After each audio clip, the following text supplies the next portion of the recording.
Hello friends, किछि लोक मानकर आखि पाखे फैट टिश्यू बहुत कम थाए जो एठार थिबा ब्लड भेसल गुड़िक स्किन तले डार्क कलर रिफ्लेक्ट करथाए जहां आम आखि तल कला पड़ा बा डार्क सर्कल कही था। तो चलो जानिबा डार्क सर्कल पड़े केमती यार कारण कौन।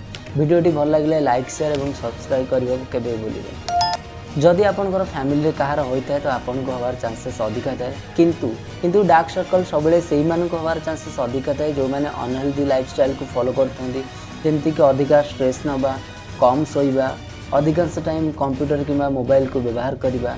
तो एमती करने द्वारा आम आखि को प्रॉपर रेस्ट मिल न था जो आम आखि तल कला पड़ा आरंभ होता है। आम शरीर जिते थकी जाए से कॉर्टिजोल हार्मोन को बहुत परिमाण में रिलीज करे कारण यह द्वारा ग्लूकोज लेवल बढ़ी जाए और आम बॉडीर एनर्जी लेवल को मेंटेन करता है।